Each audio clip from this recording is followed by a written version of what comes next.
Good morning, everyone. Welcome to High Five Live. Thanks for tuning in this morning. And I'll tell you what, you are going to be so blessed for being here. We are so grateful to have our guest, Camille Mecham. And as you get on, we would love it if you let us know where you're watching from. And please share this afterwards. We are going to have a great time together today. Camille is just a sparkle of light. She is. And I just keep telling her we're born under the same star. We were born loving family history and teaching kids and making connections. And that's what we're going to talk about today.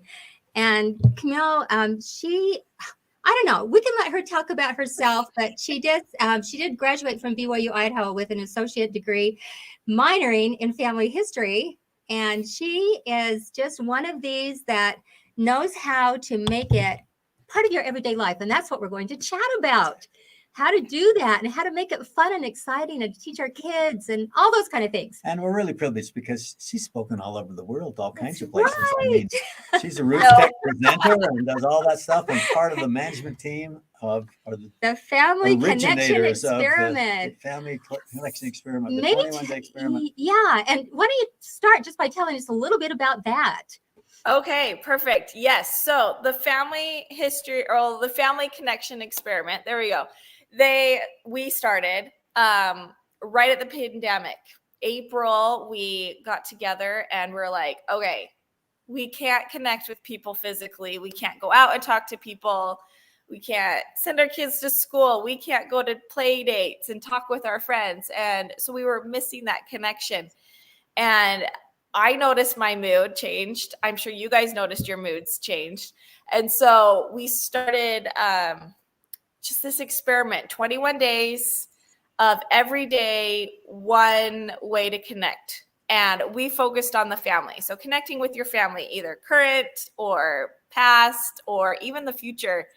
I was lucky enough to be able to write 21-day plans for this. We figured some people may not know what to do and not do it because they didn't know what to do. And so I think I put together 4 of them that first time. And it was just so much fun. That was definitely a blast for me, putting together these activities and grouping them together. So we had like a teen plan. So that focused on like technology stuff. And we had an All About Me one, which is kind of how we've connected. But it's basically just writing about yourself and it asks interesting questions just right away. And that's kind of your baby, right? Yes. Tell us about your blog and how you feel about journaling and writing about ourselves. Because it's January, this is a good topic. Exactly. So that January, maybe it was the January before. Anyway, I had started, hey, let's write about ourselves. And so every week I would post a topic to write about yourself that week. And so it was a lot of fun to be able to connect with people that way. And by the end, you had like 52 or so ways that you had already written about yourself. And even just spending like 5 minutes, really, it brings up memories that you had forgotten about. And it may have brought up like trauma that you could deal with and process right then, or it brought up good memories that helped you deal with trauma that you were dealing with right then. And so it's just soothing to be able to write about your past memories. The amazing thing to me is you were doing this when you were a young mom, which you still are, and busy with all your kids and all that, because, sometimes people think, oh, I'll do that stuff when I'm older. I'll write my family when I'm 80. People tell you that, right? But I have. A miracle about doing it when you're young. Yeah. So like Angelle said, we born under the same star. We just love family history. And I was actually volunteering right before I ended it right as I was pregnant. But for 4 years, I think it was 4 years, I volunteered for 4 hours at the Family History Center in Rexburg, Idaho. And, it was kind of a sacrifice. There you go. That's the word I'm looking for. A sacrifice to be away from my 2 boys for 4 hours a week. My husband had to make sure that he was home to watch them, or I would have to ask my mom to watch them. But when I stopped and just stayed home, I started noticing that my kids were fighting more, and I was like, what is going on? And then I realized what had changed was that I wasn't doing family history, dedicated time doing this family history. And that kind of rocked my world. I was like, whoa, this is something other moms need to know about. And so I started telling my friends, and I'm like, I know you want to just do it when your kids are gone, but you need the blessings now. Right? Yeah, there's blessings that you're going to get from it. And so you've got to do it now. And yeah, so the fun thing about your work is you've shown everybody that family history is not just laboriously trying to find a name from the 1500s. The connection part, I mean, that's the part that really is miraculous, isn't it? yes. And my biggest thing is that the scripture, Malachi, everyone quotes it, turning the hearts of the fathers to the children to the fathers. And to me, it's the stories. It's those stories that are turning your heart to them. I did some family history names, to take to the temple. And my sister-in-law came with me to help. And she's like, oh, I don't have a name. And so I just handed her one of mine.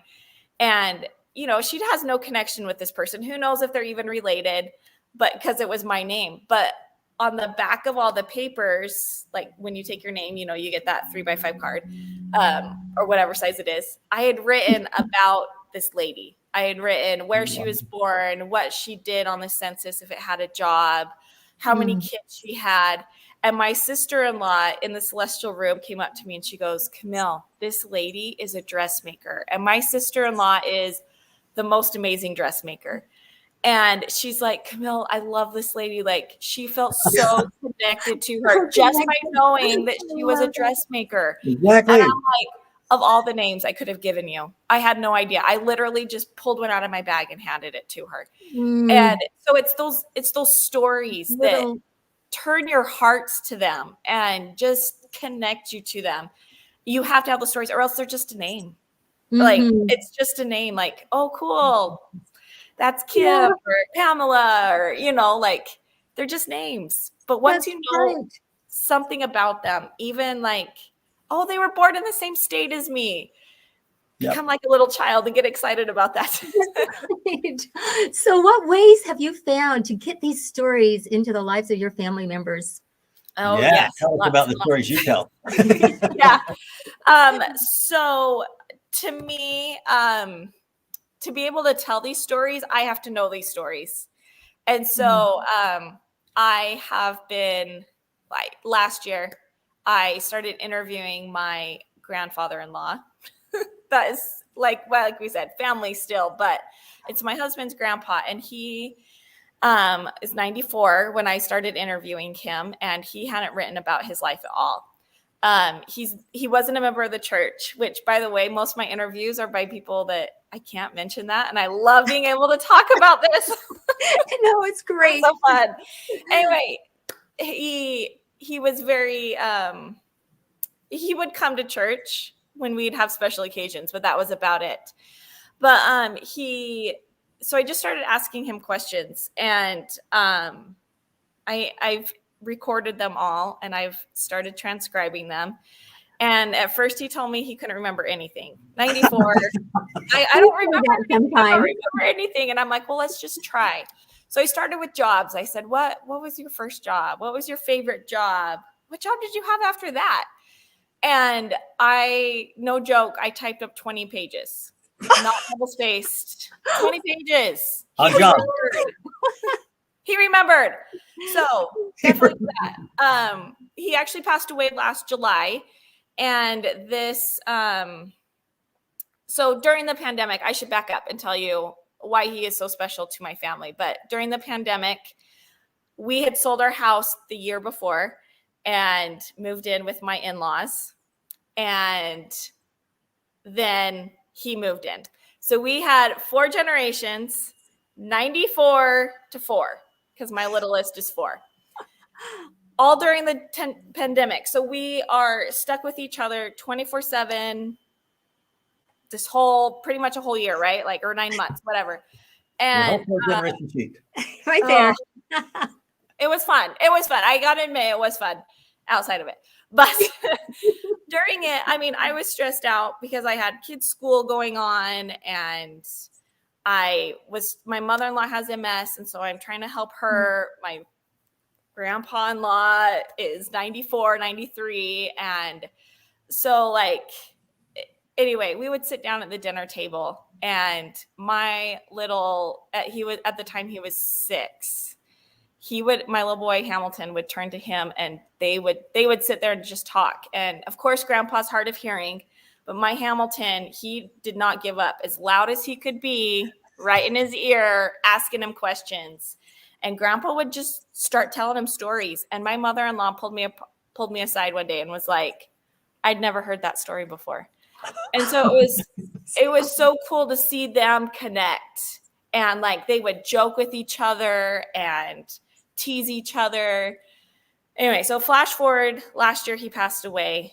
He didn't want a funeral. He was cremated, and that was really hard because we didn't have that funeral to process and to grieve.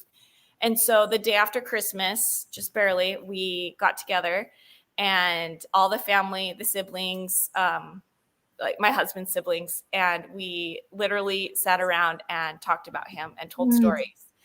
And my Hamilton just started bawling, and he's like, I remember this about Grandpa, and Grandpa told me this about Grandpa. And it was so heartwarming to see them connect.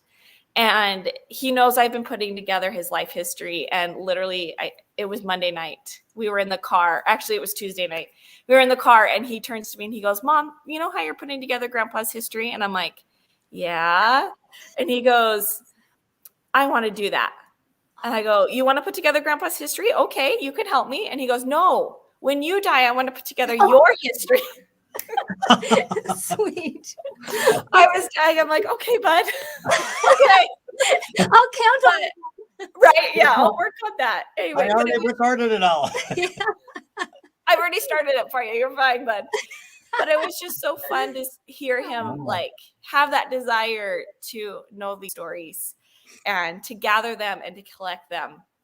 And so like, these stories resonate with your kids, and they love them. What about the mud pie story? Oh, yes. Oh, yes. Okay. So when I think my love of these stories happened when I was younger, my grandparents would come and visit, and I, as the oldest, got to sleep with them in their bed, and I was just so excited. So I'd lay in between them, and of course, I didn't want to go to sleep. So I started asking my grandparents questions about when they were my age. And I feel really bad because I don't remember much about my grandpa and what he told me. I'm sure most of it was my grandma, but my grandma would just tell me all these stories. And one of them that I completely remember is her and her 2 other sisters would sit outside and make mud pies. And they would talk their sister into eating them because she was the And I'm like, wait, you mean Aunt Linda eat pie, dirt pie? And she's like, yes. Oh, it made me laugh so bad. Anyway, it's been memorable because I was the oldest of 2 little sisters, and I'd be like, where's some mud, Mom? Like, it crossed my mind at one point, but luckily we had no mud in our yard. Grass and concrete. But yeah, like pies just seem to resonate with our families, I feel like. And so food is such a connection, isn't it? Yes. So yes. I was reading about one of your stories where Grandma Mecham loves to make pasta with tomato juice. Yes. I have to tell you, that is one of our staples. And we can the tomatoes, and then I used to put them in whole, but the kids like them just blended. Separate. And then we put pasta, and we eat that all the time. And now yesterday, we have, the next generation is hooked too. So, oh, good. Yeah. So that story, this is something that you guys can all do is on Facebook, because you're on Facebook right now watching.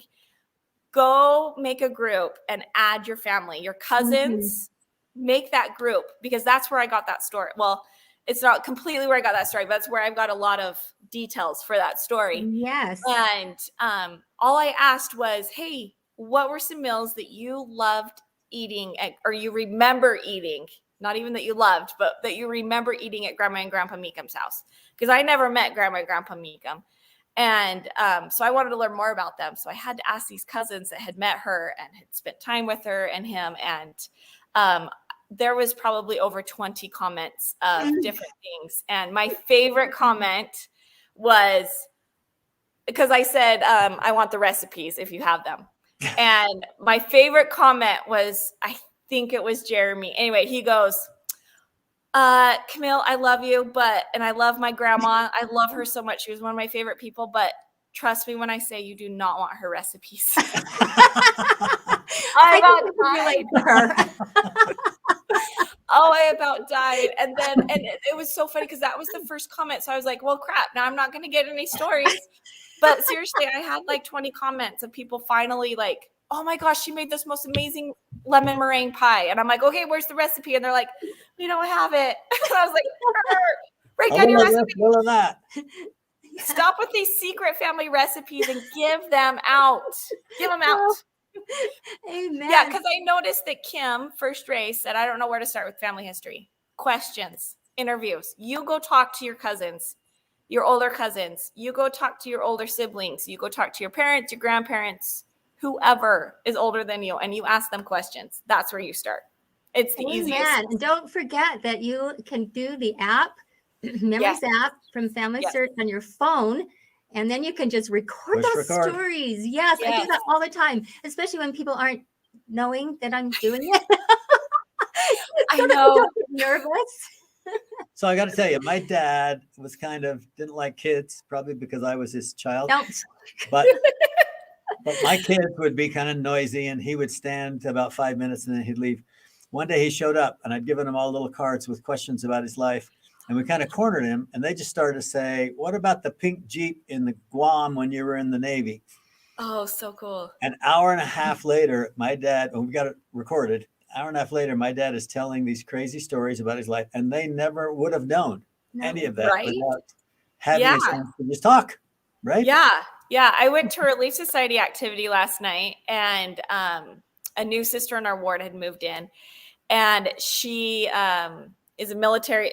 I think they both called them like Air Force brats or something. Anyway, the leader was also an Air Force brat, and they talked about it before. And she's like, oh my gosh, she knows my pain of answering the phone and having this whole spiel to say. And we kind of looked at her funny, and she goes, yeah, when you would answer the phone, when you lived on base, you had to say your dad's full name, his rank, and then his serial number. And then you said, so-and-so speaking. And I was like, holy cow, that had been long. Anyway, the leader's two daughters were there, and they're like, we'd never heard that before. And I turned and I was like, you go home and write that down. Yeah, exactly. But it's so crazy how you learn these stories that you never knew before, and you thought you knew this person. Like, that's so true. Yes. Yeah.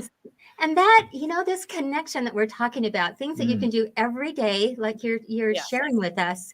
The emotional resilience that these children get from being connected to their loved ones from the past. It's incredible. And, we can, in fact, everyone can go to the Family Connections Experiment, and the resources are written up there. You can go there and see the studies that have been done, and the study itself that you did that shows that all of us can become more emotionally resilient through family history.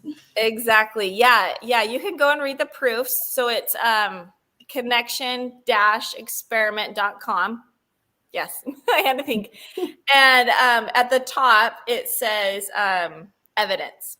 And we have gathered papers, talks, other experiments, and put them all on there. And we're adding more as we find them. I actually had everyone always quotes studies have shown if they learn family history, then they'll be more resilient. Emotionally resilient and things like that. And it's from Emory, and I actually got to interview. Yes, I love that interview. It was so fun to learn about her. And my biggest thing was this, because I asked her, I'm like, can I ask you, your stories from growing up, like stories that you know from your family history. And she's like, I'd rather you not ask me that because I don't have any. And I was like, whoa, whoa, whoa, whoa, whoa, whoa, hold on. You're doing this study on family stories and you don't have any family stories. And she's like, yeah. I was like, this is blowing my mind. I was so it's probably part of her motivation, right? Right. Yeah. Yeah. And so it was just interesting to learn all those different things. But yeah. Mhm. Yeah. Amazing. And So you know, you I have, feel like when you said the prayer before we talked about or came on live, you said that we're gathering on both sides of the veil. And especially for young parents, I want to remind you that your kids are converts. They are your mission field. They don't know about the church. You're teaching them. You are their missionary. You may not be sitting down and giving them the discussions, but you are their example. You are their light. You are their missionary. You are teaching them. And so this gathering of Israel on both sides of the veil is also teaching your kids. And like just pulling your family history into it is going to help them be stronger. And yeah. So don't forget that. You are a missionary. Yes, exactly. And to have direction. Do you want to tell us about your son and coming over from school and how he had that experience? Because it gave him that very resilience he needed, right? Yeah. Yeah. So while we were living at my in-laws, you know, everything had been, he'd moved and being like 4 or 5 years old, or 5, 6, I think at the time, he'd moved. His friends stayed behind. His house stayed behind that he'd known his whole life pretty much. And we're now living with grandparents who had the opportunity to be parents at the same time, but it was like, no, just be grandparents. And so his whole world had gotten just flipped. And he went to school and okay, so he came home and we were all in bed and I'm trying to get him to go to sleep. And he goes, Mom, my stomach hurts. And I'm like, okay, why does your stomach hurt? And he's like, I don't know. And I'm like, okay, well, are you nervous about something? Because I have anxiety and that's how it used to manifest itself, especially when I was in grade school, was I would get sick to my stomach. And so I'm like, okay, is something bothering you? Are you nervous about something? And he's like, well, we had a shooter drill at school. And so literally it came over the intercom that there was a live shooter or, you know, an active shooter in the school and they had to hide in the corner. And as like a first grader, I can't imagine the fear. I remember being so like nervous during even fire drills, just going outside. Like it just made my anxiety just, oh my gosh, I don't know what our kids go through. Like, I can't even imagine it with these shooter drills that they're doing. And so he was nervous about it. He was like, I don't feel good about it. And so I was sitting there thinking, how can I help him? And of course, say a prayer came to mind. But right after that, the thought came that his dad's great something grandpa was actually one of the bodyguards of Joseph Smith with his son also, so an uncle. And I said, you know what, Moses or Leonidas Moses or whatever, Moses Mecham was a bodyguard to Joseph Smith. I bet you that if you say a prayer and ask Heavenly Father for Leonidas, or however you say his name, to come and be with you, you will feel better. Like he can protect you, just like he protected Joseph Smith. And he's like, okay. And so he said a little prayer and he asked for his help. And